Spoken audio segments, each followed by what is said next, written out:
사도행전 10장 17절 33절까지 말씀. 베드로가 본 바 환상이 무슨 뜻인지 속으로 의아해 하더니 마침 고넬료가 보낸 사람들이 시몬의 집을 찾아 문 밖에 서서 불러 묻되 베드로라 하는 시몬이 여기 유숙하느냐 하거늘 베드로가 그 환상에 대하여 생각할 때에 성령께서 그에게 말씀하시되 두 사람이 너를 찾으니 일어나 내려가 의심하지 말고 함께 가라. 내가 그들을 보내었느니라 하시니 베드로가 내려가 그 사람들을 보고 이르되 내가 곧 너희가 찾는 사람인데 너희가 무슨 일로 왔느냐? 그들이 대답하되 백부장 고넬료는 의인이요 하나님을 경외하는 사람이라. 유대 온 족속이 칭찬하더니 그가 거룩한 천사의 지시를 받아 당신을 그 집으로 청하여 말을 들으려 하느니라 한데 베드로가 불러들여 유숙하게 하니라. 이튿날 일어나 그들과 함께 갈새 요빠에서 온 형제들도 함께 가니라. 이튿날 가리사랴에 들어가니 고넬료가 그의 친척과 가까운 친구들을 모아 기다리더니 마침 베드로가 들어올 때에 고넬료가 맞아 발 앞에 엎드려 절하니 베드로가 일으켜 이르되 일어서라 나도 사람이라 하고 더불어 말하며 들어가 여러 사람이 모인 것을 보고 이르되 유대인으로서 이방인과 교제하며 가까이 하는 것이 위법인 줄은 너희도 알거니와 하나님께서 내게 지시하사 아무것도 속되다 하거나 깨끗하다 하지 말라 하시기로 부름을 사용하지 아니하고 왔노라. 묻노니 무슨 일로 나를 불렀느냐? 고넬료가 이르되 내가 나흘 전 이맘때까지 내 집에서 제 구식 기도를 하는데 갑자기 한 사람이 빛난 옷을 입고 내 앞에 서서 말하되 고넬료라 고넬료야 하니 하나님이 내 기도를 들으시고 내 구제를 기억하셨으니 사람을 요빠에 보내어 베드로라 하는 시몬을 청하라. 그가 바닷가 무두장이 시몬의 집에 유숙하느니라 하시기로 같이요. 내가 곧 당신에게 사람을 보내었는데 오셨으니 잘하였나이다. 이제 우리는 주께서 당신에게 명하신 모든 것을 듣고자 하여 다 하나님 앞에 있나이다. 아멘. 예. 오늘 이 말씀을 통해서 베드로와 고넬료가 만남을 갖게 되죠. 그런데 베드로와 고넬료를 만나게 하기 위해서 하나님께서는 환상을 통해서 그들에게 먼저 하나님의 뜻을 보여주셨습니다. 그 환상의 내용을 보면 베드로가 이방 선교에 대한 부정적인 마음을 갖고 있었죠. 유대인으로서 이방인들과 만나서 교제하고 하는 것을 당시에 많은 사람들이 금하고 있었던 유대 율법주의였습니다. 그렇기 때문에 베드로는 이방인 선교에 대해서 마음을 품고 있지 않았죠. 근데 하나님께서는 그 일을 하기를 원하셨습니다. 하나님이 이방인들에게 복음 전하기를 원하셔서 고넬료를 통해서도 또 베드로를 통해서도 그 일을 하기를 원하셨다는 거죠. 그래서 하나님은 그 일을 하기 위해서 말씀하시는 거죠. 고넬료에게도 말씀하시고 베드로에게도 말씀하시고 하나님의 뜻을요. 그런데 하나님이 하시고자 하는 이 일에 관한 뜻을 말씀하실 때 통로를 기도하는 사람들을 통해서 말씀하신다는 거예요. 고넬료는 제 구시에 늘 기도하러 갔던 사람이라는 거죠. 그리고 늘 하나님 앞에 기도하고 구제했는데 그것이 하나님 앞에 상달되고 기억되었다 이렇게 표현했습니다. 고넬료는 항상 하나님을 경외하면서 기도하고 구제하는 일을 했던 사람이죠. 그런데 오늘 여기에 보면 그의 종들이 고넬료를 평가하는 장면이 나옵니다. 베드로에게 와서 고넬료의 뜻을 말하는데 전달하는데 그 종들이 자기 주인 고넬료를 베드로에게 이렇게 소개합니다. 자, 무슨 일로 왔느냐 이렇게 이야기하니까 22절 종들이 이런 말을 해요. 시작. 그들이 대답하되 백부장 고넬료는 의인이요 하나님을 경외하는 사람이라. 유대 온 족속이 칭찬하더니 그가 거룩한 천사의 지시를 받아 당신을 그 집으로 청하여 말을 들으려 하느니라 한데. 자, 베드로에게 와서 고넬료가 누구인지를 베드로에게 설명을 합니다. 그런데 고넬료는 이방인이지요. 환상 가운데 시몬의 집에 유숙하고 있는 베드로를 불러오라는 말을 듣고 사람들을 보냈어요. 종들을 보냈는데 이 종들이 와서 자기 주인 고넬료를 이렇게 소개합니다. 고넬료는 의인이요 그런데 이 의인이라는 평가는 종들의 평가이죠. 자신들이 볼 때 하나님을 경외하는 사람, 늘 기도하는 사람, 자기 주인이 이중적 삶을 살지 않고 기도하는데 의인이라고 표현한 거예요. 여러분, 이 대목에서 우리가 한번 생각해 봐야 합니다. 자신의 집에 고넬료 백부장은 군대에 100명의 부하들을 둔 군대의 장수이지 않습니까? 이탈리아 군대의 백부장. 그러니까 이 사람은 로마에서 인정받는 젊은 그런 장수이지요. 장군입니다. 그래서 이 사람이, 로마의 장교인 이 사람이 자기 집에 있는 하인들에게 이런 평가를 받았다는 거예요. 경건한 사람, 칭찬 듣는 사람, 그리고 의인. 이렇게 자기 집에 있는 사람들이 이 고넬료를 평가하고 있다는 거예요. 사실 자기 집에 부리고 있는 사람들로부터 이런 평가를 받는다는 건 쉬운 얘기가 아닙니다. 자기 자신이 나는 의인이요, 나는 칭찬받고 있어, 나는 구제를 많이 하오, 나는 기도하는 사람이요, 이렇게 베드로에게 말한 것이 아니고 자기 휘하에 있었던 종들이 베드로에게 가서 이렇게 말했다는 사실을 볼 때 그는 진짜 하나님 앞에서, 사람 앞에서 인정받는 경건한 하나님의 사람이었다는 사실을 알 수가 있어요. 베드로는 유대인에게만 구원이 있고 이방인들에게는 구원이 없다고 생각했던 유대인이었습니다. 그런데 베드로가 이렇게 고넬료를 만나게 되고 고넬료와 함께 하나님의 비전을 이루어가는 과정을 보면 하나님이 하시고자 하는 일이 있었는데, 그게 이방인 선교인데, 이 이방인 선교에 베드로조차도 마음이 열리지 않았어요. 그래서 하나님은 그 일을 위해서 고넬료를 통해서 만나게 하시고 듣게 하시고 그 일에 동역하게 하시는데, 영향력이 있었던 이탈리아 군대의 백부장 고넬료라는 사람이, 그의 종들이 와서 베드로에게 말하는데 이런 태도를 갖고 있었다는 거예요. 그래서 우리는 그리스도인으로서 살아갈 때 자기 집안에 있는 사람, 가까운 친구, 가까운 이웃들에게, 오늘 고넬료가 그의 종들에게 이런 평가, 이런 존중을 받았듯이 신자로서, 그리스도인으로서 다른 사람들에게 내가 비춰지는 내 모습은 어떠한 게 있는가 생각해 볼 대목이라고 생각합니다. 오늘 말씀하시는 이 내용들의 과정을 통해서, 또 반대편에서 이 만남을 통해서 하나님은 시대적 사명을 감당하는 사람들을 통해서 이렇게 오늘 그 핵심 단어를 좀 생각해 볼 필요가 있겠습니다. 자, 저는 이 핵심 단어를 19절, 키워드를 19절에서 찾았어요. 베드로가 그 환상에 대하여 생각할 때 성령께서 그에게 말씀하실 때 두 사람이 너를 찾으니 일어나 의심하지 말고 함께 가라. 여기서 보면 생각할 때, 말씀하실 때, 그 다음에 마지막에 마지막 절 33절, 내가 곧 당신에게 사람을 보내었는데 오셨으니 잘하였나이다.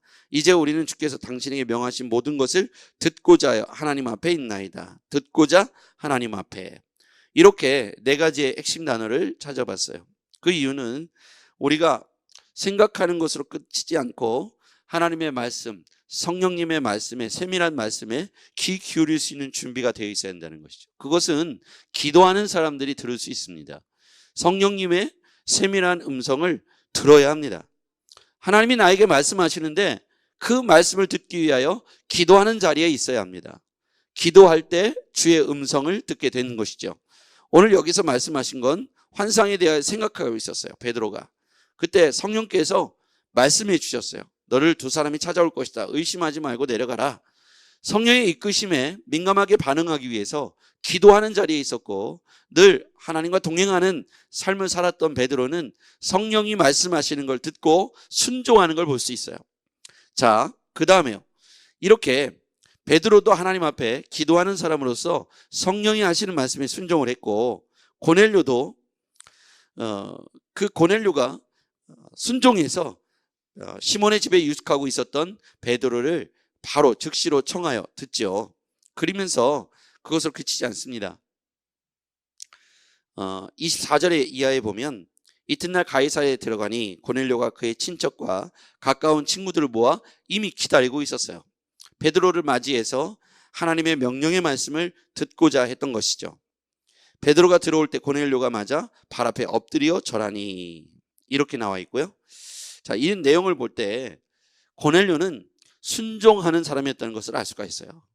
단지 기도하는 것으로 그치지 않고 사람들까지 다 불러 모아서 이 일에 동역자들을 불러 모아서 친구도 불러 모았고 가까운 친척들도 불러 모아서 베드로 입에서 나오는 말씀을 듣고자 했다는 거예요. 그게 어떤 말씀인지 아직 아는 바가 없고 베드로를 본 적도 없습니다.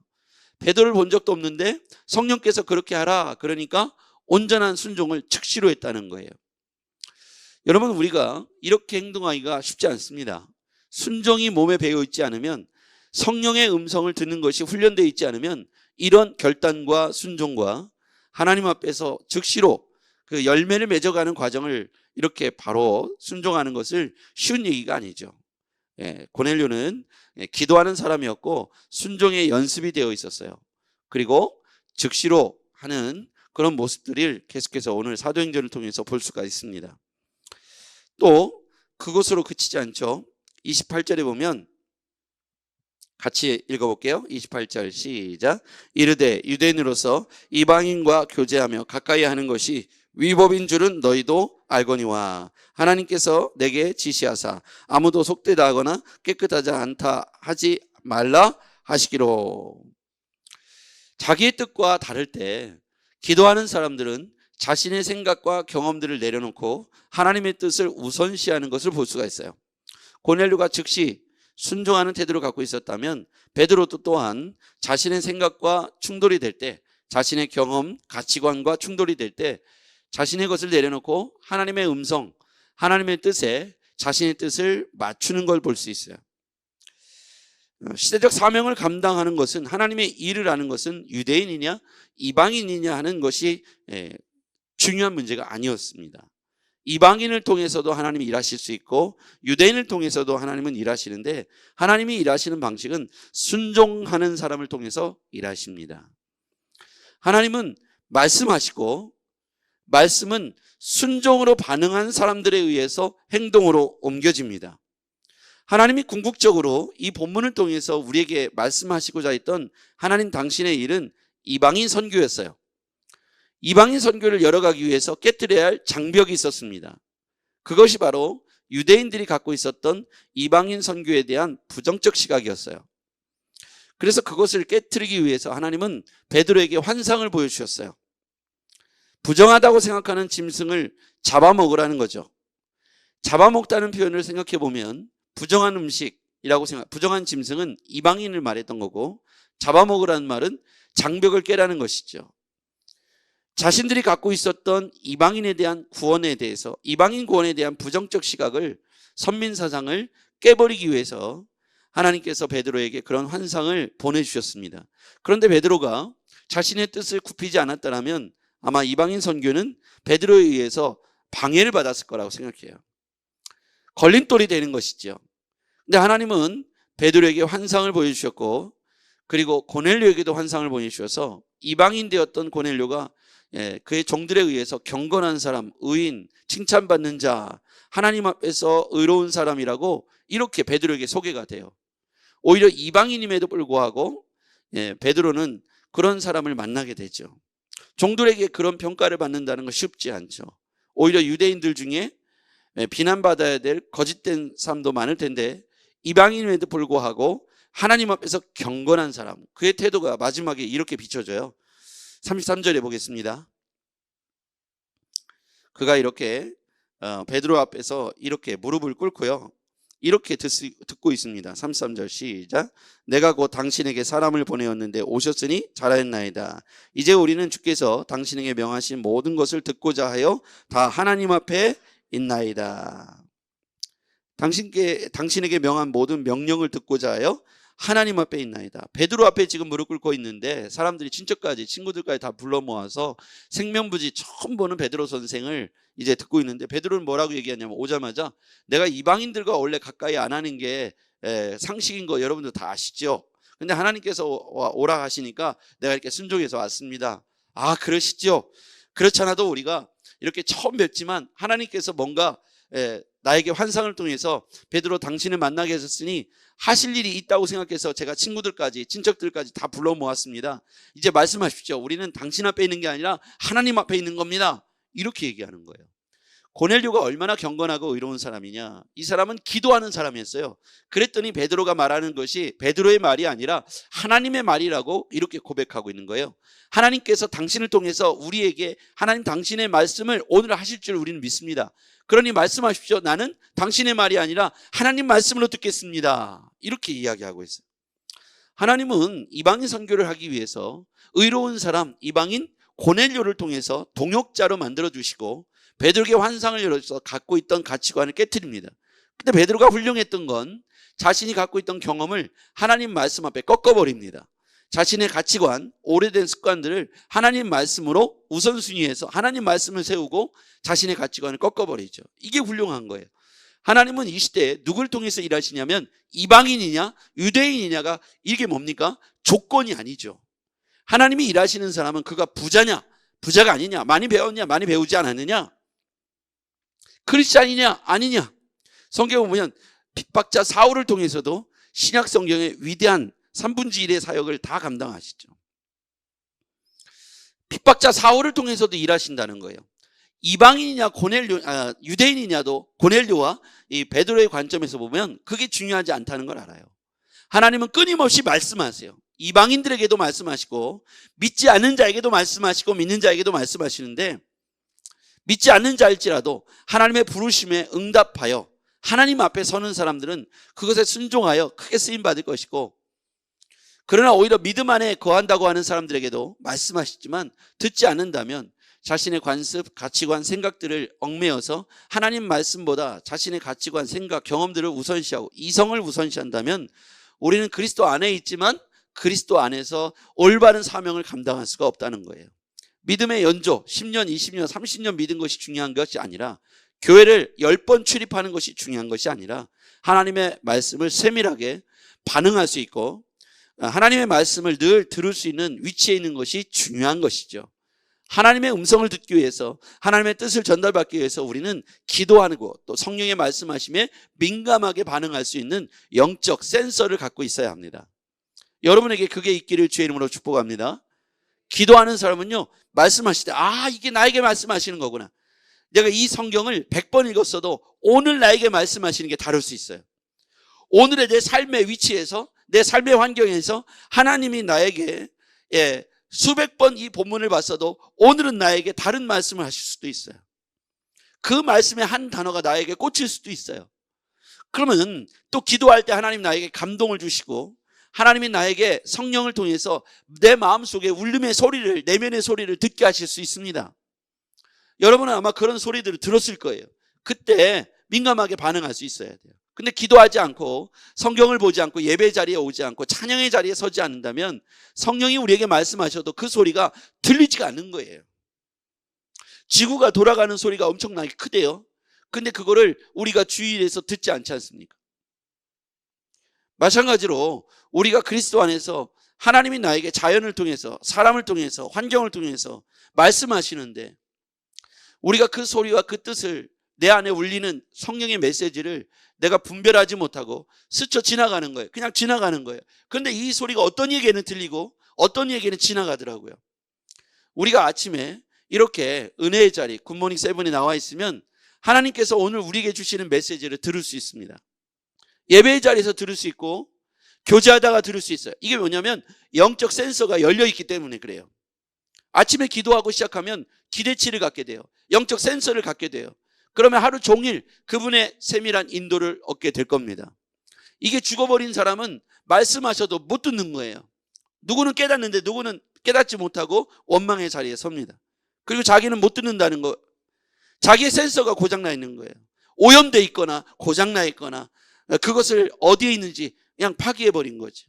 신자로서 생활한다는 것은 성령님과 하나님과 늘 동행하는 거예요. 성령님과 동행하고 오늘 고넬료가 하나님 앞에 있나이다 이렇게 표현한 것처럼 우리가 늘 코람되어 하나님 앞에 살아가는 거예요. 여러분의 오늘 하루의 삶이 이런 고넬료와 순종했던 베드로, 그와 함께했던 성령의 이끄심, 그런 하루가 되기를 주의 이름으로 축복합니다. 기도하겠습니다. 하나님 감사합니다. 오늘 우리가 영적 센서를 열고 주님과 동행하는 복된 하루가 되게 도와주시옵소서. 말씀하신 것에 순종했던 고넬료, 의인이라고 칭찬받았던 고넬료, 기도하는 삶의 습관이 되었던 이방인이었던 고넬료. 하나님은 비록 이방인이지만 하나님께서 그를 통하여 이방인 선교의 동역자로 세우셨으니 하나님의 능력이 크고 놀랍고 깊습니다. 하나님, 우리가 오늘 하루 살아가면서 부정적인 경험과 이성과 생각이 충돌하다 할지라도 하나님 말씀 앞에 내 뜻을 꺾게 해주시고 온전히 성령의 인도하심 앞에 살아가는 하루가 되게 하옵소서. 예수님의 이름으로 기도했습니다. 아멘.